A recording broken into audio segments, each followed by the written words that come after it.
ሆሳዕና በሎ ለወልደ ዳዊት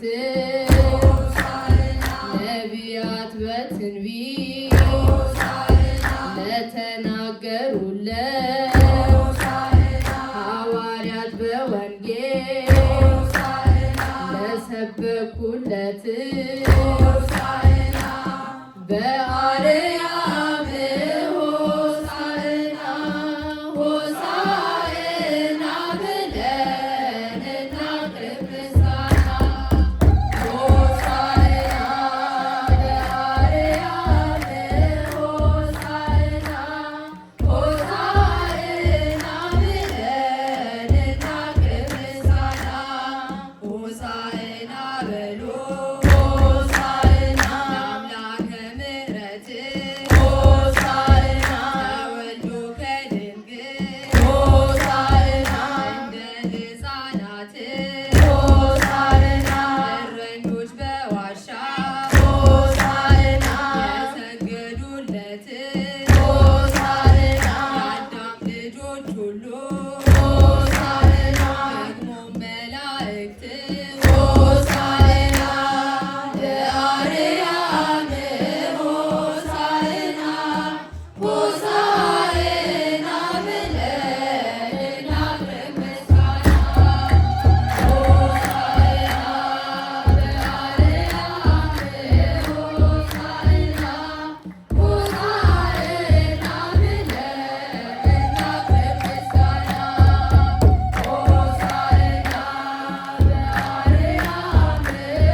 the Son, and of the Holy Spirit, one God, amen. Administrator of our church, the Gate of Light, Birth of St. Mary and St. Arsema Orthodox Tewahedo Church in Linwood, Washington. The Very Reverend Memheraችን መላከ ሰላም ቀሲስ ክብሩ, ቀሲስ ጋሼ መላከ ሰላም ቆሞስ Abba Ephraim, and ቀሲስ Dr. Vizayo. My fathers, the priests, my brothers, the deacons, fathers and mothers, men and women, boys and girls, beloved family of the Almighty. How's everyone doing today? So today is the 8th week of our fast, the Great Lent. And this week is called Hosanna. So during our liturgical service today, we heard our lead priest read to us from the Gospel of Mark. And he read from chapter 11, verse 1 through 10. So in this Gospel reading, we learn about Jesus' entrance into Jerusalem. And we learned that his entrance was royal. It was not the entrance that he had into this world where he was humble. It showed his royalty and the praise that people had for him. And it revealed to us the mystery of joy. It taught us how today is a day for all of us to be happy, for all of us to rejoice with our Father. But it also reminds us that we also have to prepare for the mystery of suffering that will be coming starting tomorrow until our next and final day of our fast. The Passion Week is the week where the mystery of suffering is revealed to us. So this story was given to us for a reason. The story of Jesus entering Jerusalem is here given to us for us to learn that Jesus is a humble king, but he will come in glory. He is glorious. He is all-knowing and all-powerful. So as the Lord drew near to Jerusalem, he sent his disciples to bring him a donkey. And all things that Jesus said, all things happened according to his word. A donkey and a colt. And when the donkey and colt came, they placed their clothes and garments on top of it so that Jesus could sit on top of the donkey. And then multitudes of people surrounded him. There were people in front, there were people behind him following him, and all of these people bring their own clothes and garments, and they laid it on the floor. They laid it in front of the donkey that was carrying our Lord and Savior. They took down palm branches from the trees, and they laid it on the floor where Jesus was walking. So right now, if we look around where we're sitting in a holy place, the house of Christ. And we look down and we see that our floors are covered with carpets, with garments. When we take our Ark of the Covenant outside of this holy area, we lay the floor with garments because there is something holy in our presence. We don't just leave the floor bare. So when Christ was walking among the people, they showed their respect for God and they laid the floor with garments the same way that we do. They took down these palm branches. This is what we have today in our church to symbolize the respect that these people had for their Lord and Savior. And they took these and they laid it on the path that Jesus walked on. And all the people cried out in one voice. They were all in unison. They said, Hosanna, blessed is he who comes in the name of the Lord. We hear that in Mark chapter 11, verse 9. And then Christ goes on to tell us about how there were also children among the people that were following him. Now, why is this a big deal, that there were children? He says that the children are the ones who come and praise him with a pure heart and with their actions sincere. The purity of the children's praise is something that we need to strive for. All of us here no matter of our age, we are all children of Christ. So when we pray to our Lord, we have to have the same pure heart and the same genuine words and actions to our Father that these little children do. When we teach a young kid something about our faith, when we teach them anything, they accept it and they follow it according to what they have heard. So when we hear the teachings of God, when we hear the word of God in the Bible, we must follow it as though we're a child without doubting the word of God. We must always have faith and trust that our Lord is leading us in the correct direction. So these children, their faith was simple and true. And then Christ goes on to warn us about unstable hearts. How some people will walk on the narrow path, they will walk with our Lord and Savior Jesus Christ, and then the next day, they will look towards the world and be drawn in. They will stop following the path with God because they may have doubts or they may feel a strong temptation and end up falling. But that's the reason that God gave us the gift of repentance, so that we can come back and continue to walk with Him. But He still warns us that we must be steadfast in our faith. We should be able to pray to God for the strength to continue on our narrow path with our Lord. He said He calls us to live a life of only faith. And then we hear about how Christ is revealed as a king. And we hear how He was a humble, a peaceful, and a saving king. We hear about Christ's humility early on in His life. When a king is born, someone in a royal family back in the day, were they born in a manger? Were they born with only their mother, how Christ was, with the mother Mary and Joseph? Were they born surrounded by animals? They are not. Instead, they are covered in gold. They are kept in a palace. They are given food whenever they cry. They have servants to do whatever they need to do for them. Did Christ have that? No. Even though He was the Savior, even though He was our Lord and our King, He didn't have that. He was humble. He came into this world with nothing. The only thing that He made sure He had was trust in His Father. He had faith. So all of us, we are born with the same gift of faith. We have to be able to follow it and use it. He came into this world without showing glory. Instead, He showed humility.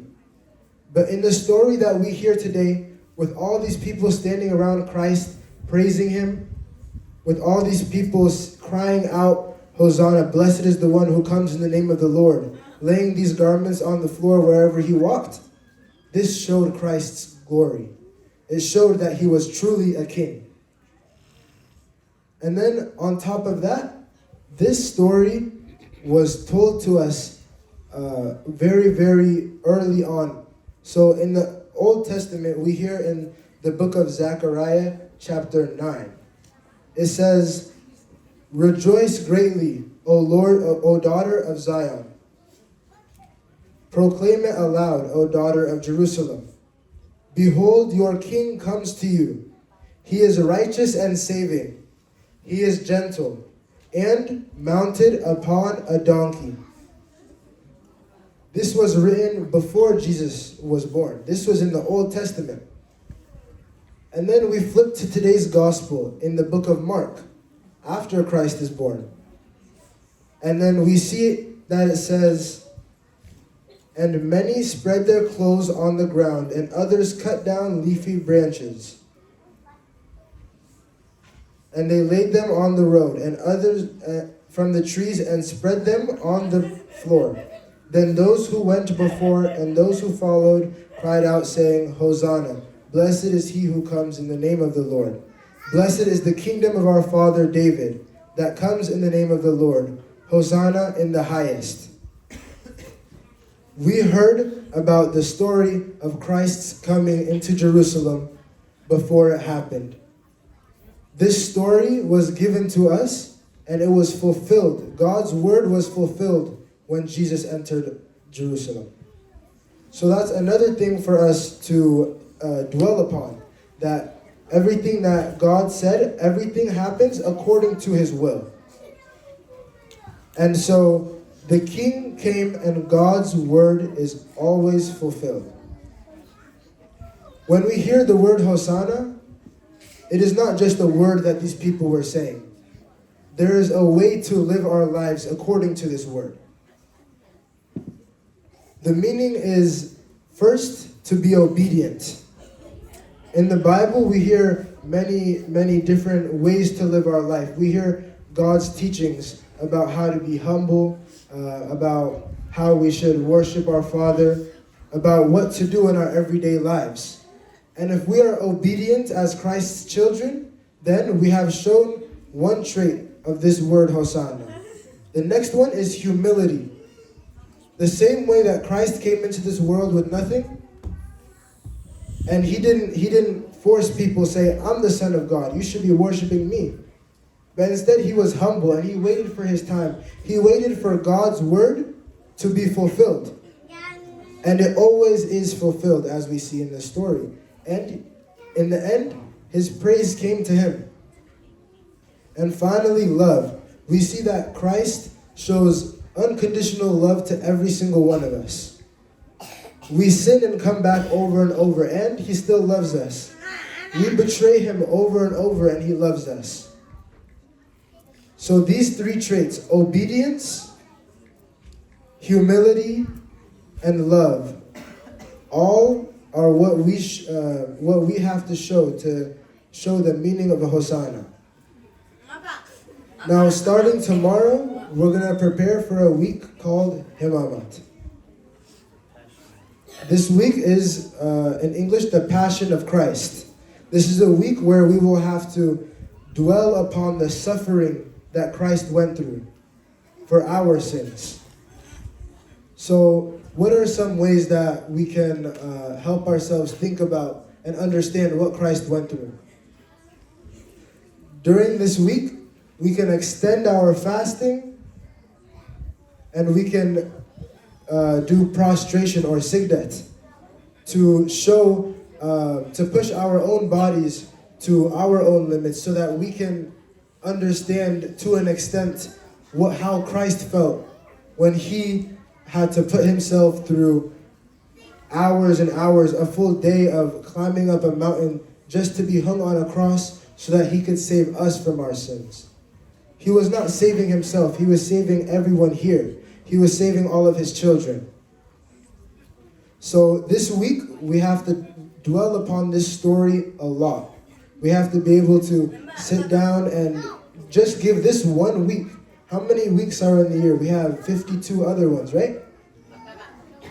Just this 1 week, let's give it to Christ. We can give up anything that brings us that temporary joy, and instead dwell upon the fact that Christ suffered for us. So this week is a very sacred time for us to walk with our Father, to understand what he went through, and to be able to grow closer to him. So we must prepare ourselves with a deeper amount of prayer. We must have a reverence to the services. This coming week, there will be a church service every single day commemorating what Christ went through. So if we're able to come and worship our Father during this time, that is a great way to understand and grow closer to our Father.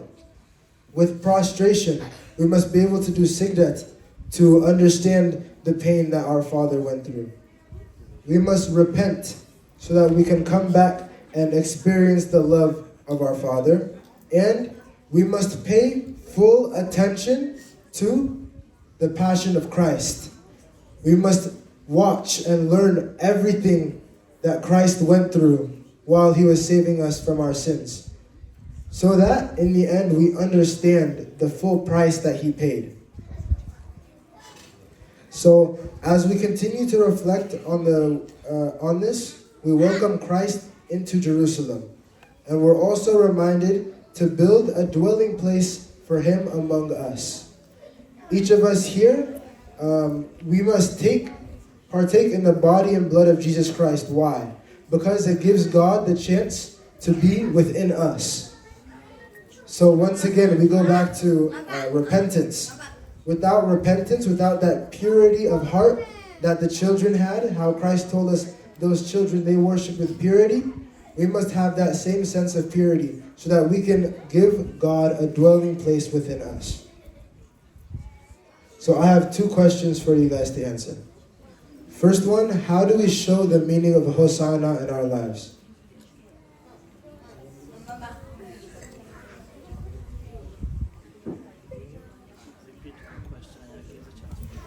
Okay.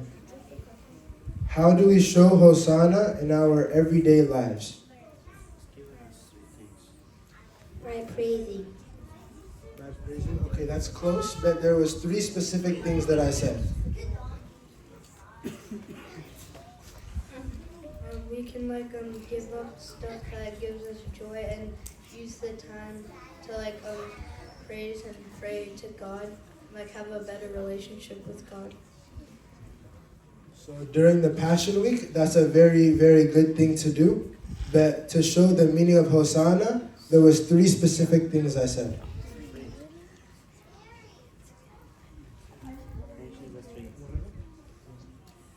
Obedience. Obedience. We must be able to obey the word of God that we hear, that we learn. Humility. We must show the same humility that Christ had when he came into this world. Love. And finally, the last one was love. We must be able to show the same unconditional love that Christ has for us. And yeah. So what is God asking from us today? What is he asking us to prepare for in the coming week?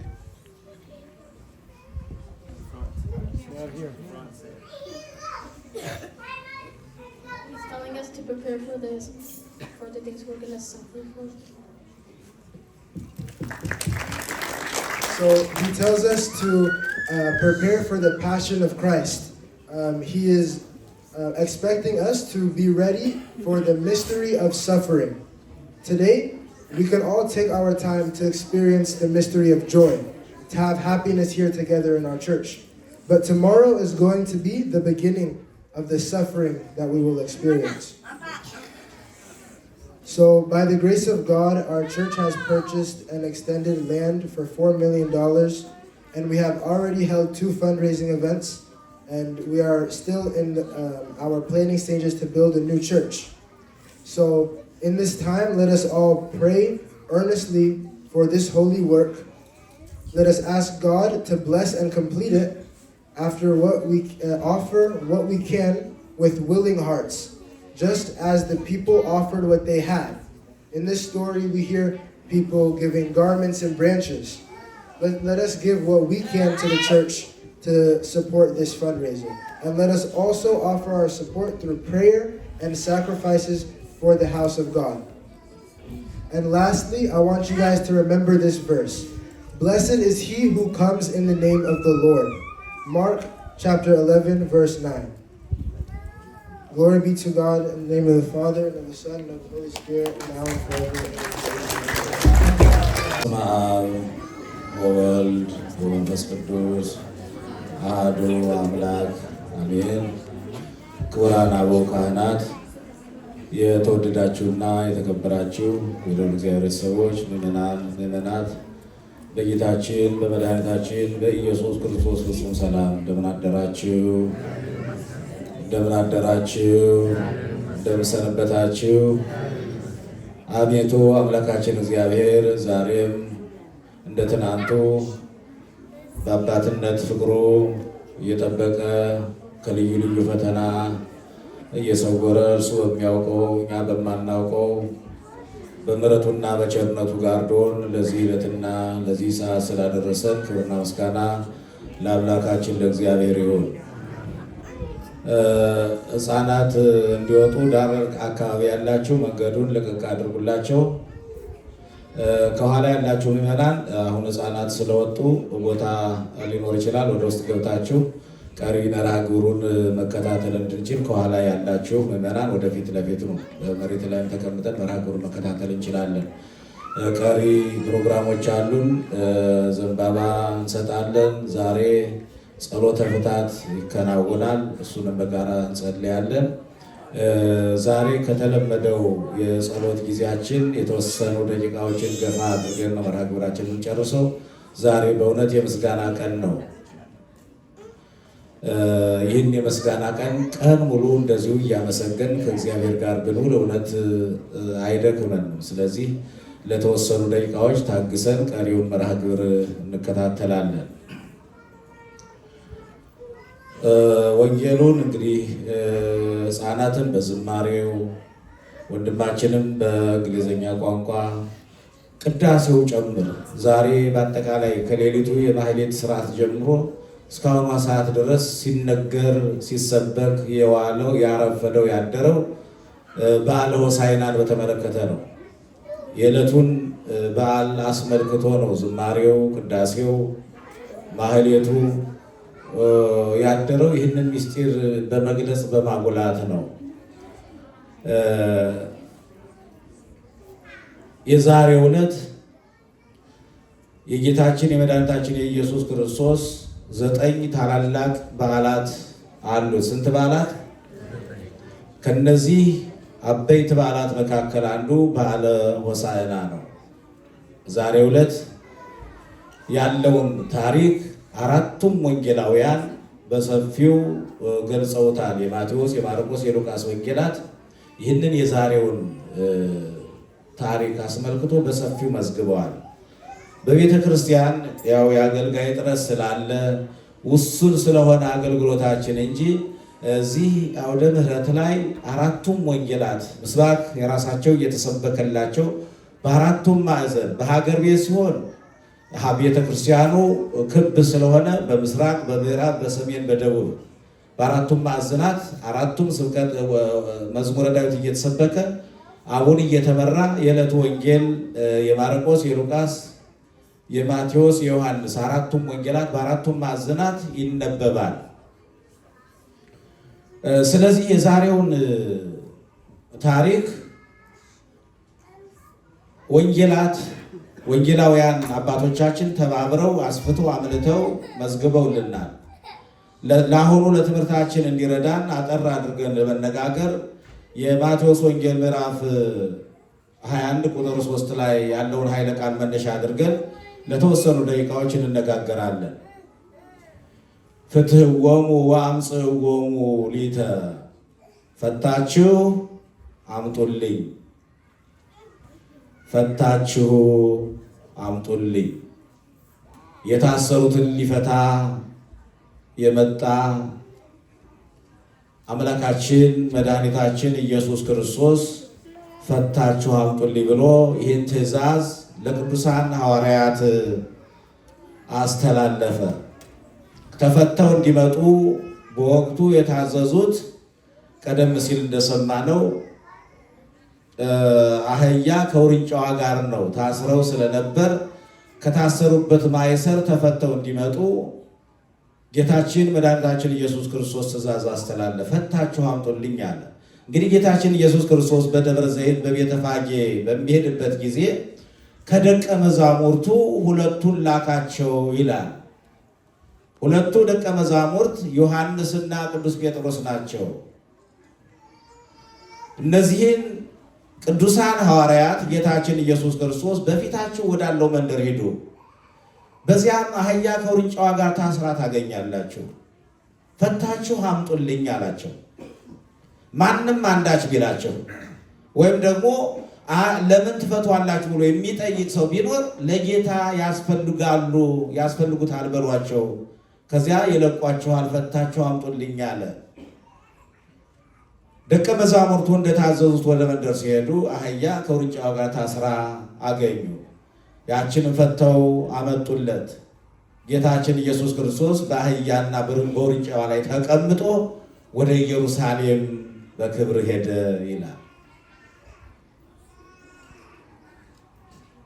በጉዞ ላይ አስቀድመው ቅዱሳን ሐዋርያትና በዙሪያው የነበሩ ምዕመናን በአህያዋ ላይ በጀርባዋ ላይ ልብሳቸውን አውልቀው ጎዘጎዙ። በአህያዋ ጀርባ ላይ ሲቀመጥ እንዳይቆረቁረው ልብሳቸውን ጎዘጎዙ። ከዚያ በኋላ ደግሞ አህያዋ መሬት እንዳይነካት ክብር ይገባሻል ብለው ልብሳቸውን እያወለቁ ለአህያዋ ክብር ልብሳቸውን አነጠፉ። የዛፍ ዝንጣፍ የዘንባባ እየቆረጡ በመንገድ ላይ ያነጥፉ ነበር። ሆሳዕና በአርያም ለንጉሥ ለወልደ ዳዊት፣ እነሆ ለወልደ ዳዊት ልጅ ምስጋና ይገባል እያሉ አመሰገኑ ይላል። እንግዲህ ጥሬ ሐሳቡ ነው። ጌታችን መድኃኒታችን ኢየሱስ ክርስቶስ የታሰረችውን አህያ ፈተው እንዲያመጡ አዟል። ይህች አህያ የምን ምሳሌ ናት ብለን ስንመለከት የደቂቀ አዳም የሰው ልጆች ሁሉ ምሳሌ ናት። ብዙ ጊዜ ሲነገር እንደምሰማው አዳም በበደለው ኃጢአት ምክንያት የሰው ልጅ በማይሰራ ኃጢአት ታስሮ ለ5500 ዘመናት ኑሯል። ያን የታሰረውን የአዳም ልጅ ሊፈታው ነው መድኃኔዓለም ኢየሱስ ክርስቶስ ከሰማይ ወደ ምድር የወረደው። ስለዚህ የሰው ልጆች የሚፈቱበት ሰዓት ሲደርስ ፈታችሁ አምጡልኝ። የታሰሩት አዳምና ልጆቹ ናቸው። ፈታችሁ አምጡልኝ ተብለው ሐዋርያት ተላኩ። የማሰር የመፍታት ስልጣን የተሰጠው ለቅዱሳን ሐዋርያት ነው። ፍትሕዎሙ ወአምጽእዎሙ ሌተ፣ እነሆ ፈታችሁ አምጡልኝ። እርሱ የድኅነት ሥራውን ፈጽሞ ካደረገ በኋላ ይህንን ቅዱስ ስልጣን ለቅዱሳን ካህናት ለቅዱሳን ሐዋርያት ሰጥቷቸው አድርጓል። በምድር ያሰራችሁት በሰማይ የታሰረ ይሆናል፣ በምድር የፈታችሁት በሰማይ የተፈታ ይሆናል። ኃጢአታችሁን የያዛችሁበት ይያዝበታል። ይህ መለኮታዊ ስልጣን የመንግሥተ ሰማያት መክፈቻ ቁልፍ ለቅዱሳን ሐዋርያት ሰጣቸው። በዚህ መንገድ እነዚያ የታሰሩት እንስሳት የሰው ልጆች ሁሉ ምሳሌዎች ናቸው። ቅዱሳን ሐዋርያት ደግሞ እስከ ዓለም ፍጻሜ ድረስ ጌታ የሚያድርባቸው የቅዱሳን አበው ካህናት ምሳሌዎች ናቸው። እነሆ እኔ እስከ ዓለም ፍጻሜ ድረስ ከእናንተ ጋር እኖራለሁ። ይሄ መለኮታዊ ቃል ኪዳን ነው። እስከ ዓለም ፍጻሜ ድረስ የቱንም ያክል ኃጢአት ቢበዛ የቱንም ያክል እግዚአብሔርን ብንበድለው እግዚአብሔር በአንድነት በሦስትነት በካህናት ላይ ከብሮ ይኖራል። ሁልጊዜም ከእኛ ጋር ይሆናል። እኔ እስከ ዓለም ፍጻሜ ድረስ ከእናንተ ጋር እሆናለሁ ብሎ በመለኮታዊ ቃሉ ተናግሯል። በምድር ያሰራችሁት በሰማይ የታሰረ ይሆናል፣ በምድር የፈታችሁት በሰማይ የተፈታ ይሆናል አላቸው። ቅዱሳን ሐዋርያት እነዚያን እንስሳት ፈተው አመጡ።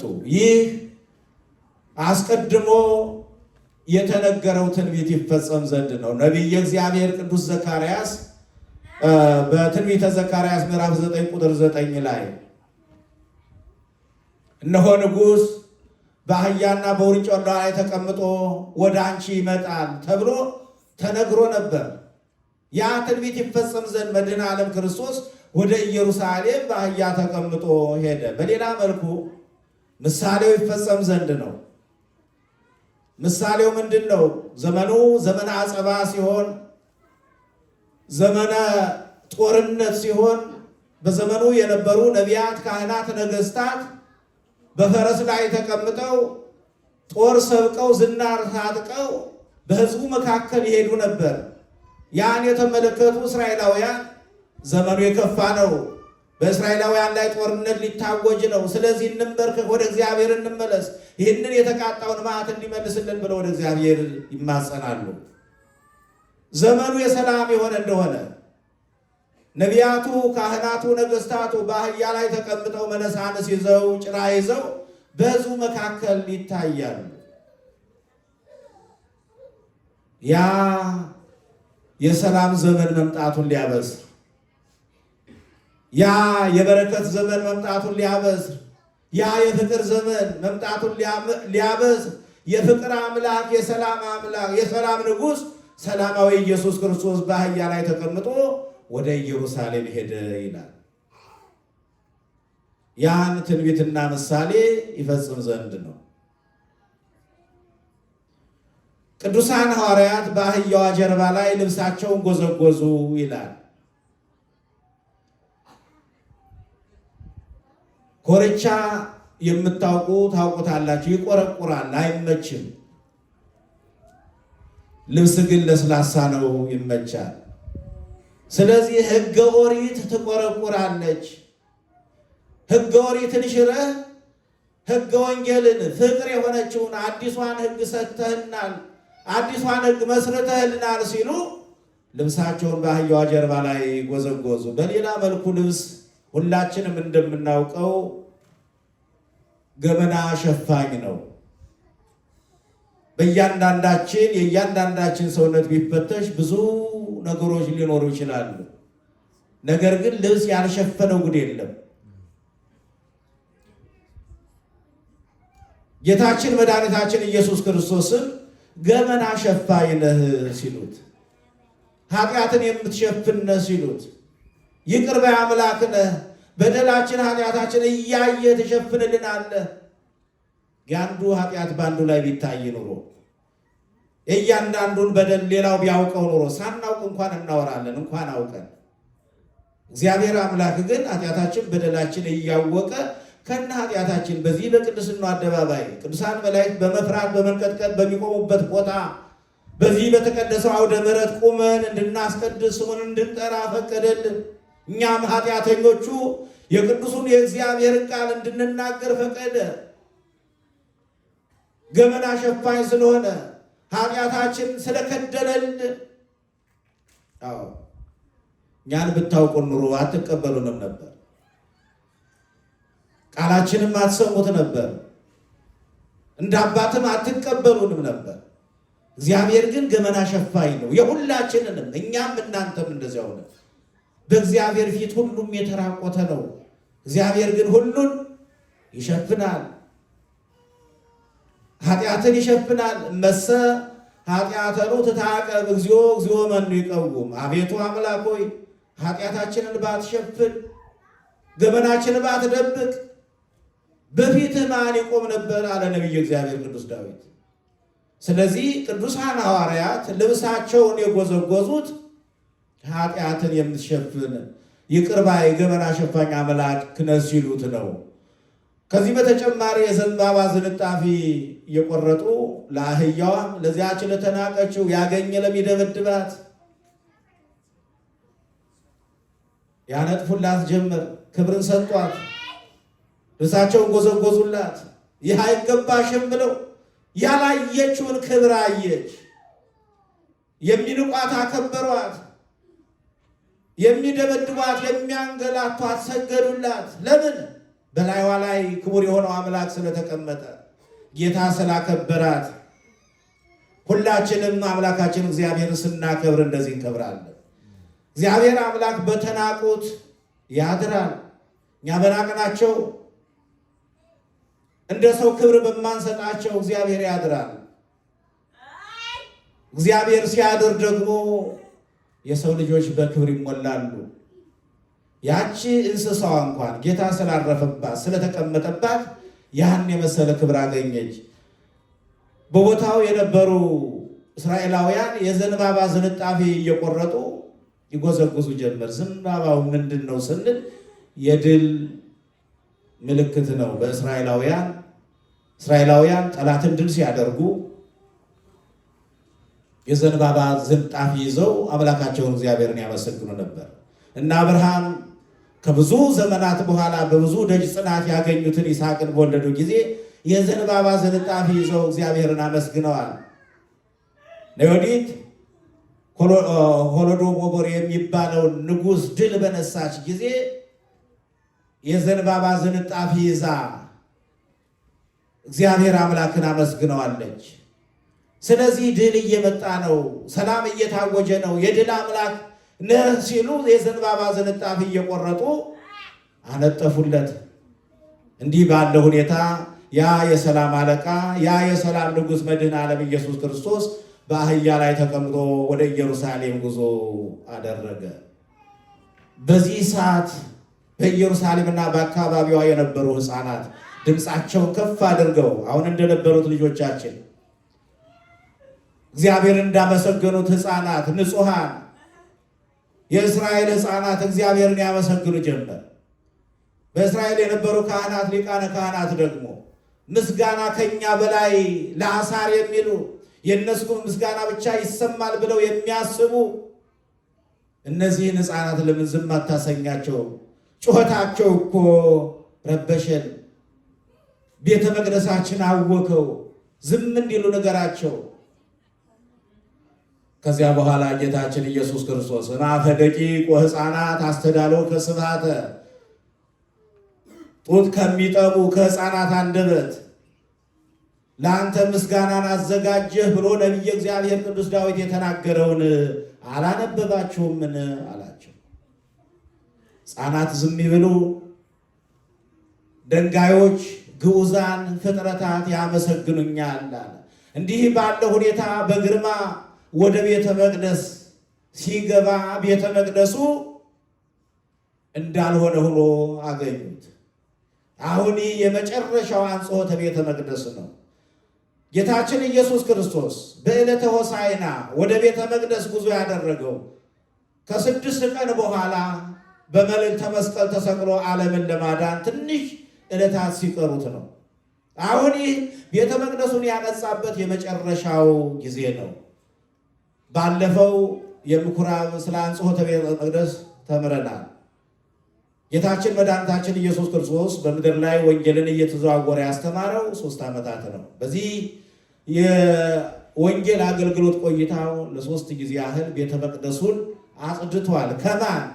ከነጋዴዎች፣ ከወንበዴዎች፣ ከአስመሳዮች፣ ከሃይማኖት መሳዮች፣ ቤቱን ካረከሱት፣ ቤቱን የንግድ መደብር ካደረጉት ቤቴሰ ቤተ ጸሎት ትሰመይ አንትሙ እስተረሰይክምዋ ቤተ ፈያት፣ የአባቴ ቤት የጸሎት ቤት ይባላል፣ እናንተ ግን የወንበዴዎች ዋሻ አደረጋችሁት ብሎ ጅራፍ አበጅቶ እየገረፈ ከቤተ መቅደስ አባረራቸው ይላል። ዛሬም እግዚአብሔር አምላክ በልዩ ልዩ ኃጢአት የጎሰቆለውን ቤተ መቅደሱን በስጋዊ አስተሳሰብ፣ በስጋዊ አመለካከት፣ በስጋዊ ሐሳብ፣ በምድራዊ ነገር የቆሸሸውን ቤተ መቅደሱን የሚያጸዳበትን ጊዜ ያምጣ። በእውነት ያ ካልሆነ ለሀገር ሰላም አይመጣም ወገኖቼ።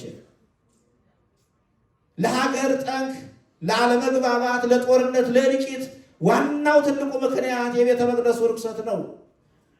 በቤተ መቅደስ ሊሰራ የማይገባው ኃጢአትና በደል ስለተሰራ ነው።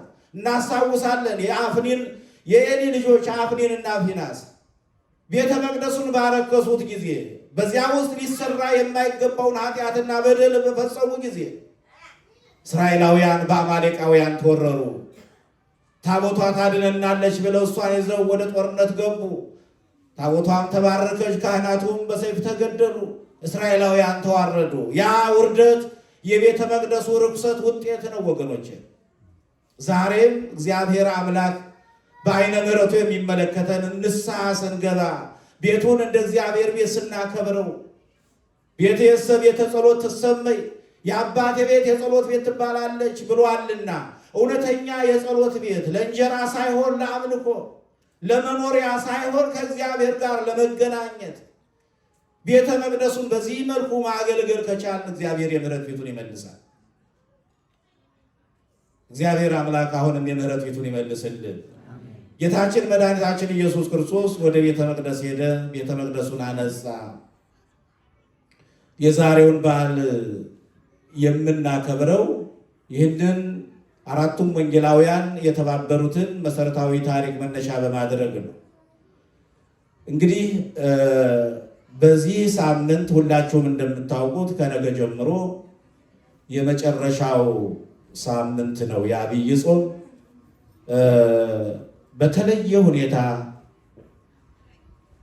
ከእግዚአብሔር ጋር በፍጹም ልባችን የምንገናኝበት ችን 5ቷን ቀን የብሉያት የሐዲሳት የሊቃውንት መጻሕፍት በስፋት የሚነበቡበት ወቅት፣ መንፈሳዊ እውቀት የምንሸምትበት፣ በእውነት አእምሯችን ሰብሰብ አድርገን ቁጭ ብለን የሚነበበውን መጽሐፍ ብናነብ ወንጌል የምንማርበት፣ የብሉይ ኪዳን የሐዲስ ኪዳን ትርጓሜ በሙሉ የሚተነተንበት የትምህርት ወቅት፣ ከእግዚአብሔር ጋር የምንገናኝበት የጸሎት ሳምንት፣ የንስሐ ሳምንት፣ የይቅርታ፣ የፍቅር፣ የሰላም ሳምንት ነው። ስለዚህ ሁላችሁም ይህን አውቃችሁ ከነገ ጀምሮ ከጠዋቱ 6 ሰዓት ጀምሮ ቤተክርስቲያኑ ይከፈታል። ስርዓቱ እግዚአብሔር እንደረዳን መጠን ምንም እንኳን ትንሽ ብንሆን ያለው የቤተክርስቲያኗ ስርዓት ሳይጓደል በየሰዓቱ የሚባለውን ስርዓት አምልኮ በአግባቡ ከእናንተ ጋር እናከናውናለን። ከጠዋቱ 6 ሰዓት ጀምሮ በሚኖረን አገልግሎት ሁላቸውም እንድትመጡ ከ6 ሰዓት ጀምሮ እስከ 3 ሰዓት ድረስ ባለው ከሰኞ እስከ ዓርብ የሕማማት ስርዓት አምልኮ ይከናወናል። ሐሙስ ደግሞ ሕጽበተ እግር ነው። ጌታችን መድኃኒታችን ኢየሱስ ክርስቶስ የቅዱሳን ሐዋርያቱን እግር ዝቅ ብሎ በማጠብ እኔ እንደዚህ ዝቅ ብዬ እግራችሁን እንዳጠቡ እናንተ ደግሞ ለወንድሞቻችሁ ለወገኖቻችሁ እንደዚሁ አድርጉ ብሎ አርአያነቱን ምሳሌውን እንደተወልን ስጋውን ቆርሶ ደሙን አፍሶ እነሆ ለዓለም ሁሉ የሚቆረሰው ስጋ ይሄ ነው፣ የሚፈሰው ደሜ ነው፣ ይህ ነው ብሎ እንዳስተማረን ሐሙስ ዕለት ቅዳሴውን የጸሎተ ሐሙስ ቅዳሴ እናከናውናለን። ሕጽበተ እግርም ይኖራል። ይህ ከተከናወነ በኋላ በማግስቱ ዓርብ ደግሞ ከጠዋቱ 6 ሰዓት ጀምሮ እስከ 6 ሰዓት ድረስ ነው አጠቃላይ አገልግሎት የሚሆነው። ከ6 ሰዓት እስከ 6 ሰዓት እዚሁ ሁላችንም አንድ ላይ ሆነን ከእግዚአብሔር ጋር በፍጹም ፍቅር የምንገናኝበት ጊዜ ነው። ሁላችሁም በእውነት ፈቃድ ጠይቃችሁ ይሆናል ብዬ ተስፋ አድርጋለሁ። ፈቃድ ያልወሰዳችሁና ስራ ያላችሁ ደግሞ እንግዲህ ኮሎፍም የተለያየ ምክንያት አድርጋችሁ ለዚህ ቢዋሽ ኃጢአት አይሆንም እና በዚያ መልኩ ሁላችን ተገኝተን የአምልኮቱ ተካፋዮች እንድንሆን በቅድስት ቤተክርስቲያን ስም መልእክታችን እናስተላልፋለን።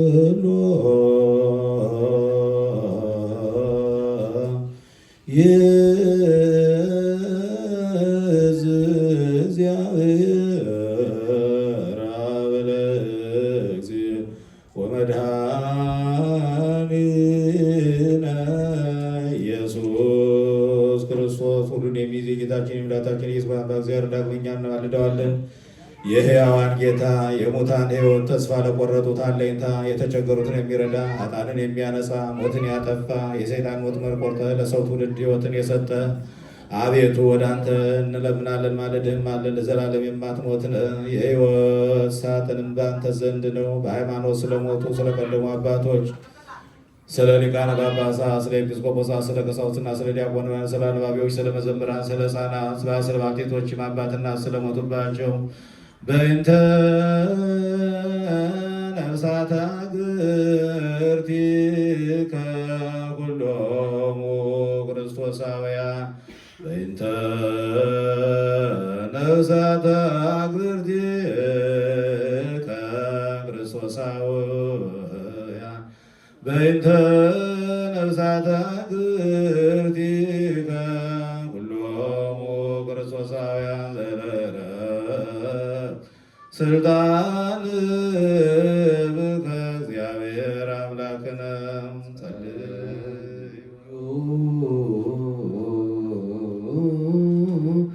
እንተ ለኖ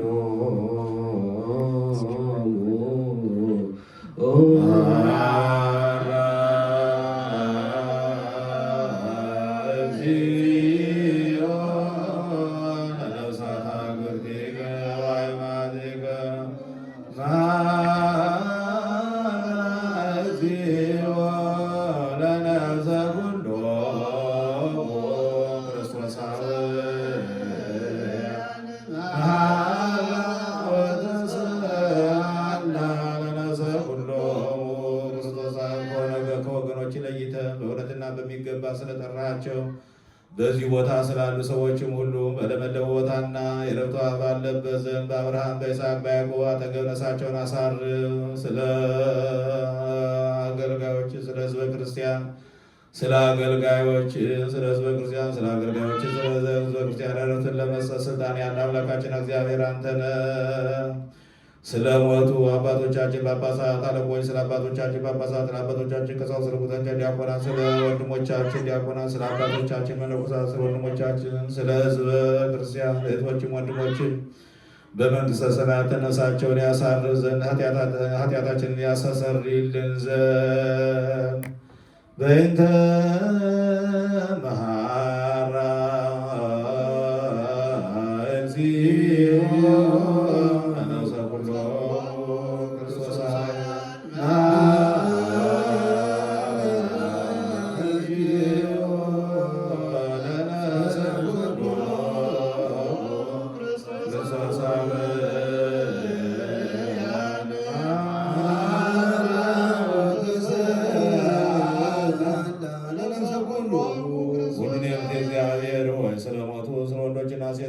አገልጋዮችን እንለምናለን።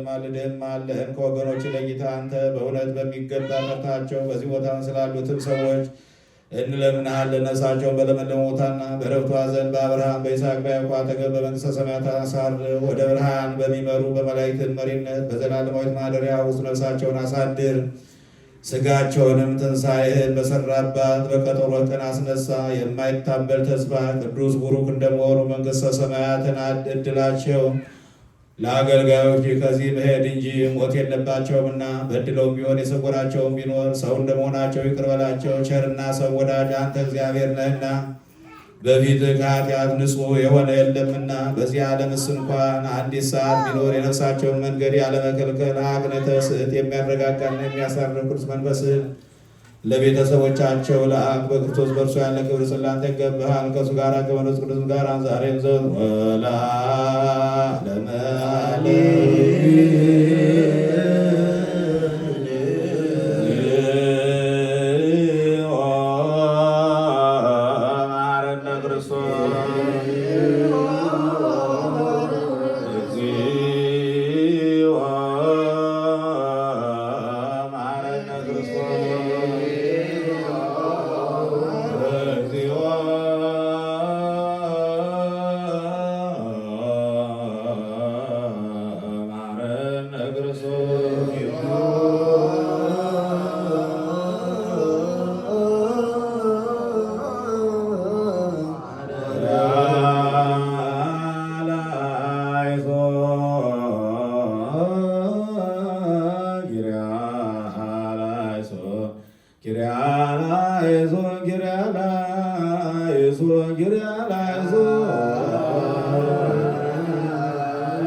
Amen.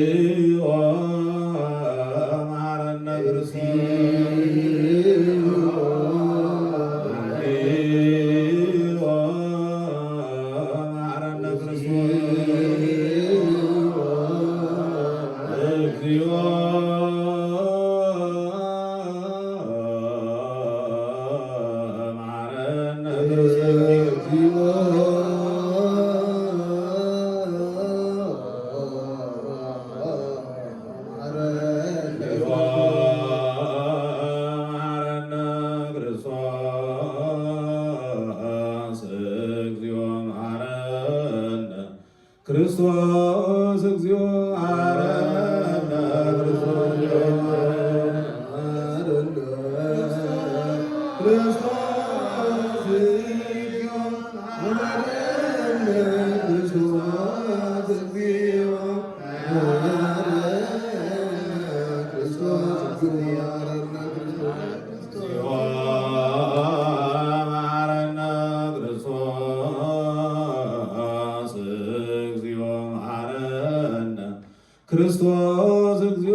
አረነ ክርስቶስ እግዚኦ መሐረነ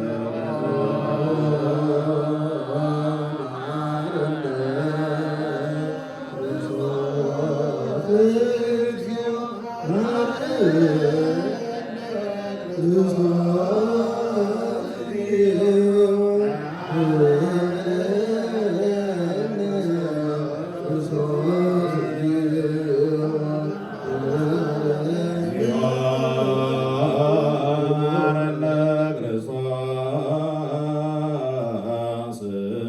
መሐረነ ክርስቶስ እግዚኦ መሐረነ ክርስቶስ እግዚኦ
አቤቱ ቅዱስ አምላካችን እግዚአብሔር ሆይ እግዚኦ እግዚኦ እግዚኦ ብለን ስንማጸን እግዚኦ እግዚኦ ከሚያሰኝ ከመከራ ሥጋ ከመከራ ነፍስ ጠብቀን።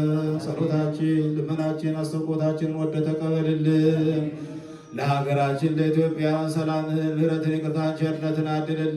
የምሕረት ቤትን መልስልን።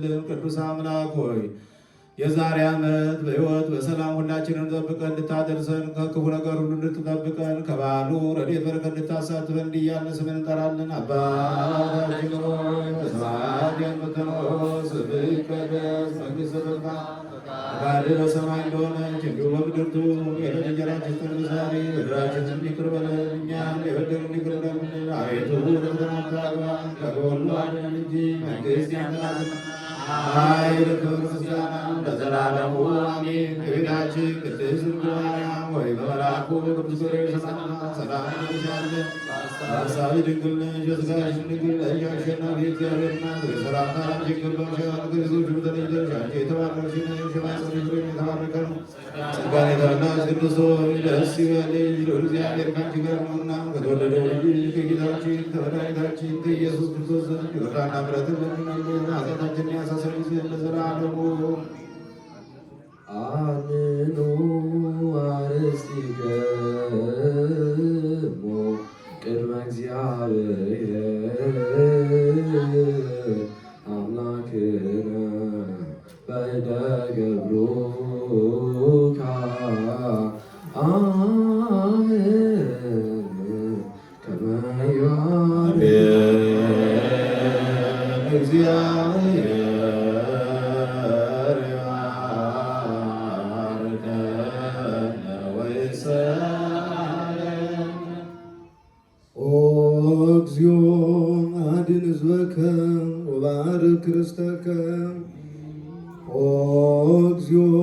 አድን ሕዝበከ ወባርክ ርስተከ ራእዮሙ አለሎሙ እስከ ለዓለም። አቤቱ ሕዝብን አድን ርስትንም ባርክ ጠብቃቸው እስከ ዘላለም ከፍ ከፍ አድርጋቸው። በአንድ ልጅ በጌታችን በአምላካችን በመድኃኒታችን በኢየሱስ ክርስቶስ በክቡር ደሙ የዋጃት የዛም የሆንካት ለነገሥታትና ለመኳንንት ለቅዱስ ወገንና ንጹሕ ለሆነ ሕዝብ ማደሪያ ትሆን ዘንድ የጠራሃት በዚች ቅድስት ቤተክርስቲያን መጣችሁ ተሰብስባችሁ የጸለያችሁ የጌታችን የአምላካችን የመድኃኒታችን የኢየሱስ ክርስቶስን ቅዱስ ሥጋውን የበላችሁ ክቡር ደሙንም የጠጣችሁ በማወቅ ወይም ባለማወቅ የሰራችሁትን ኃጢአታችሁን ይቅር ይበላችሁ። ሥጋ መለኮት ስለሚባል ሥጋው የሕግና የሥርዓት ደም ስለሚሆን ደግሞ የአሸናፊ እግዚአብሔር ልጅ በድንጋሌ ሥጋ በድንጋሌ ነፍስ እትምት የምትሆን የማርያም ልጅ ኢየሱስ ክርስቶስ ባለፈው ይቅር ይበላችሁ፣ ለሚመጣውም ይጠብቃችሁ። እኔንም እናንተንም ለመንግሥተ ሰማያት የበቃን የተዘጋጀን እንዲያደርገን አቤቱ ማረን ብለን 12 ጊዜ እንለምነው።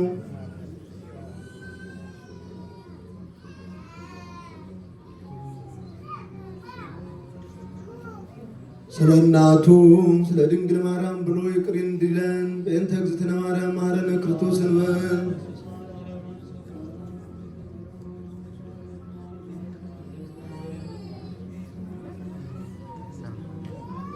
አቤቱ ጌታዬ ኢየሱስ ክርስቶስ ሆይ የኔንም የሕዝብህንም ኃጢአት ይቅር በል። የማይሰራ ኃጢአት እግዚአብሔር ይፍታ። የማይሰራ ኃጢአት እግዚአብሔር ይፍታ። የማይሰራ ኃጢአት እግዚአብሔር ይፍታ። እግዚአብሔር ይሃሎ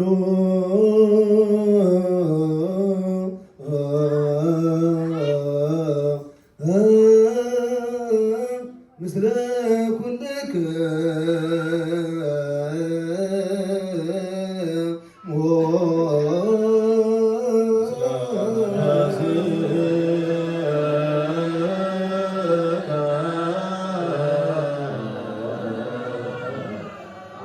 እግዚአብሔር ባርከን ላጉት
በሰላም በሰላም። እሺ ምዕመናን ቡራኬ በዘንባባ ነው የምንባረከው። ሁላችንም እዚህ ፊት ለፊት ቁመን ዘንባባውን እናድላለን። ሁላችሁም በዘንባባው እየተባረካችሁ ትሄዳላችሁ። ሁላችሁም በተራ ወደዚህ ትመጣላችሁ።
Dami.